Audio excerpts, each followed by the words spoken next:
राहुल गांधी जी।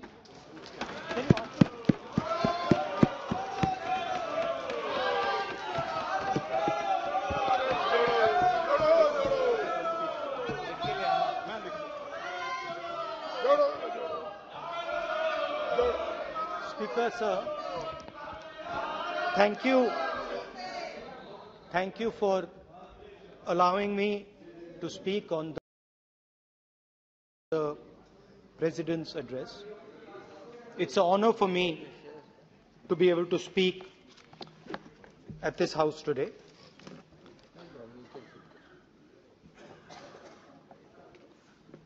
जैसे आप सबको मालूम है, पिछले 4 महीनों में हम भारत जोड़ो यात्रा कन्याकुमारी से लेकर कश्मीर तक हम पैदल चले।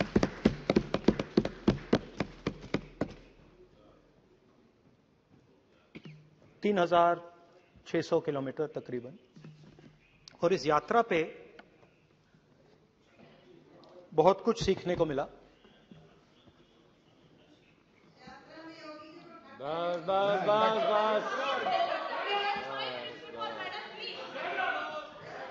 इस यात्रा में बहुत कुछ सीखने को मिला और जो जनता की आवाज, हिंदुस्तान की आवाज है, उसको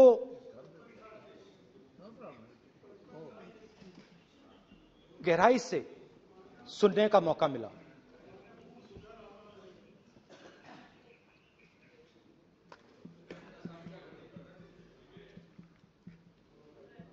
शुरुआत में, यात्रा की शुरुआत में मैंने सोचा था कि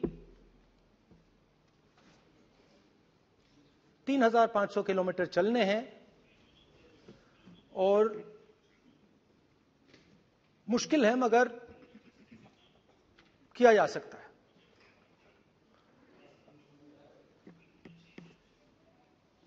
आप भी राजनेता हो, हम भी राजनेता हैं।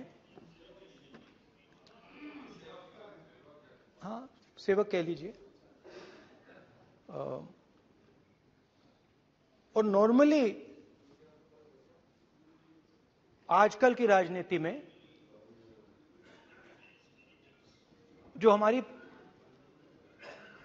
पुराना ट्रेडिशन था पैदल चलने का, वो आजकल हम सब लोग, हम भी आप भी, उस ट्रेडिशन को शायद भूल गए या उसका हम पालन नहीं करते। मैं भी उसमें शामिल था, आप भी उसमें शामिल हैं। हम सब, कोई गाड़ी में जाता है, कोई हवाई जहाज में जाता है, कोई हेलीकॉप्टर में जाता है, मगर पैदल कम चलते हैं। ठीक है, ठीक है। और जब पैदल चला जाता है, हाँ पैदल जाएंगे, सब जगह पैदल जाएंगे, घबराइए मत। तो जब पैदल चला जाता है, मैं 1 किलोमीटर की बात नहीं कर रहा हूं, 10 की नहीं कर रहा हूं, 25 की नहीं कर रहा हूं, मैं 200-300-400 किलोमीटर की बात कर रहा हूं। जब 200-300-400 किलोमीटर चला जाता है तो शरीर पे दबाव पड़ता है, दर्द होता है, मुश्किल आती है। शुरुआत में चलते वक्त लोगों की आवाज सुन रहे थे हम, मगर हमारे दिल में यह भी था कि हम भी अपनी बात रखें। कोई हमारे पास आता था, कहता था कि मैं बेरोजगार हूं, और हमें लगता था कि नहीं, हमें कहना चाहिए कि तुम बेरोजगार क्यों हो, कारण क्या है। उसमें हम विपक्ष का रोल भी प्ले कर लेते थे, आपकी भी बुराई कर देते थे। नहीं, वो तो है, वो भी करेंगे, हम भी करेंगे। मगर थोड़ी देर चलने के बाद एक बदलाव आया और जो हमारी आवाज थी, जो ये डिजायर था बोलने का कि भैया बेरोजगारी इसलिए है, महंगाई इसलिए है, वो बिल्कुल बंद हो गई। क्योंकि हमने इतने लोगों से बात की,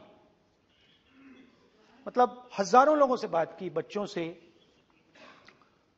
बुजुर्गों से, महिलाओं से, माताओं से, बहनों से, कि थोड़ी देर बाद ये बिल्कुल आवाज बंद हो गई। और फिर हम गहराई से, और मैं खुल के कह सकता हूं, मैंने तो अपनी जिंदगी में इस प्रकार से कभी पहले सुना ही नहीं था। क्योंकि हम सब में थोड़ा सा अहंकार होता है कि हम ही बता दें, अपनी बात रख दें।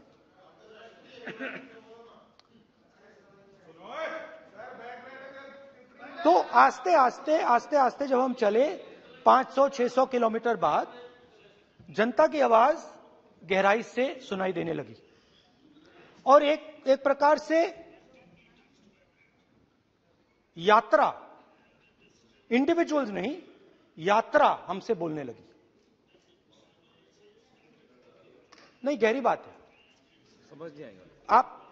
आप समझने की कोशिश करो। यात्रा हमसे बोलने लगी। 200 किलोमीटर आप चलने की कोशिश करिए, पता चल जाएगा। और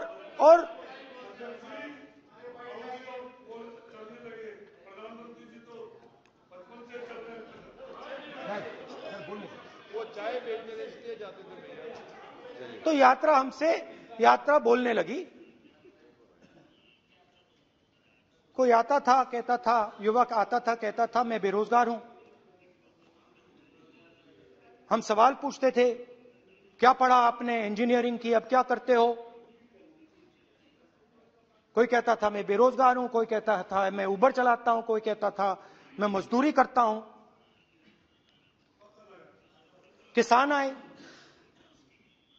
हजारों।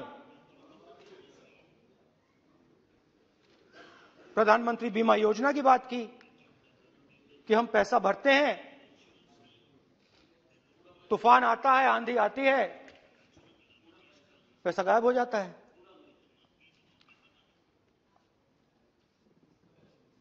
किसानों ने यह भी कहा कि हमारी जमीन छीन ली जाती है, हमें सही रेट नहीं मिलता। जमीन अधिग्रहण बिल जो था वो लागू नहीं होता। आदिवासियों ने कहा, वनवासियों ने नहीं, आदिवासियों ने, कि जो ट्राइबल बिल में हमें दिया जाता था वो आज छीना जा रहा है।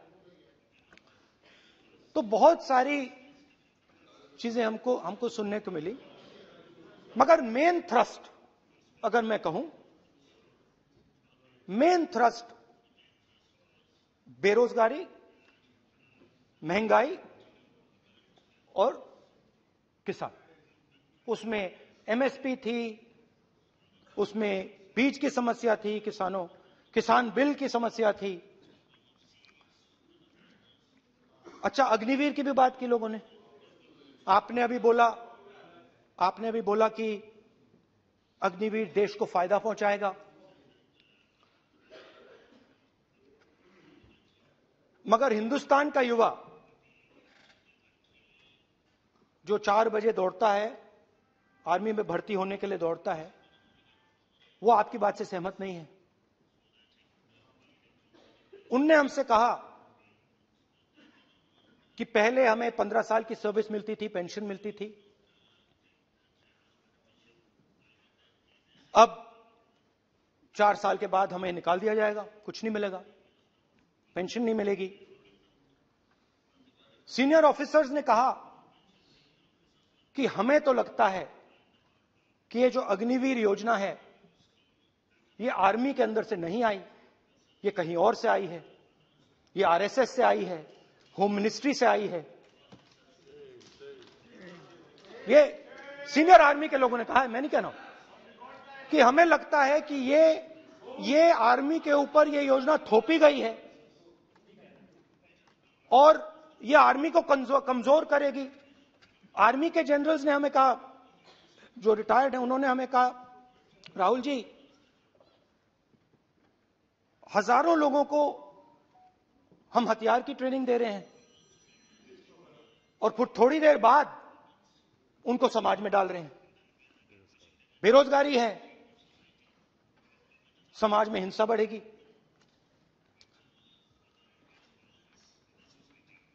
तो उनके मन में था कि ये जो अग्निवीर योजना जो है,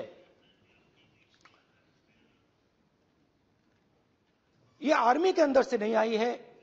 और मुझे नाम भी पता कि अजीत डोभाल जी ने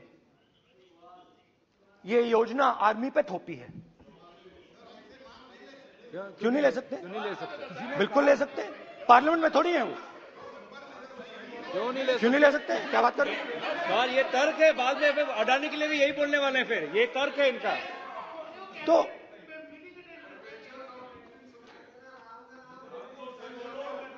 तो इंटरेस्टिंग बात यह है, इंटरेस्टिंग बात यह है कि मैंने फिर प्रेसिडेंट्स एड्रेस पढ़ा। देश के सब युवा अग्निवीर अग्निवीर अग्निवीर अग्निवीर बोल रहे हैं, कह रहे हैं कि ये आर्मी के ऊपर थोपा गया है, हमें नहीं चाहिए। आर्मी के लोग कह रहे हैं हमें नहीं चाहिए। जैसे मैंने कहा, आर्मी को लगता है कि होम मिनिस्ट्री ने इनके ऊपर थोपा है, आरएसएस ने ये उनके ऊपर थोपा है। तो ये आवाजें आ रही हैं। अब मैंने आपका बैठिए,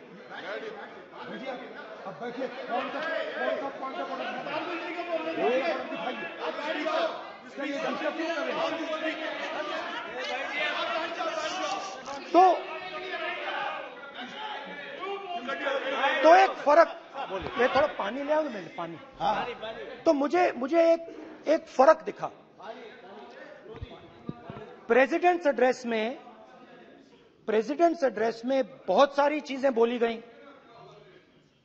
अग्निवीर के लिए एक लाइन थी, एक शब्द, एक बार अग्निवीर शब्द का प्रयोग किया गया, और वो भी अग्निवीर योजना हमने दी, उससे ज्यादा कुछ नहीं बोला। कहां से आई, कौन लाया, किसको फायदा होगा, ये नहीं बोला। बेरोजगारी शब्द ही नहीं था उसमें। आपने देखा होगा, बेरोजगारी शब्द ही नहीं था प्रेसिडेंट एड्रेस में। महंगाई शब्द ही नहीं था। तो जो यात्रा में हमें सुनने को मिला, अग्निवीर, महंगाई, किसान, बेरोजगारी, प्रेसिडेंट एड्रेस में था ही नहीं। तो ये मुझे थोड़ा अजीब लगा कि जनता कुछ कह रही है और प्रेसिडेंट एड्रेस में कुछ और सुनाई दे रहा है।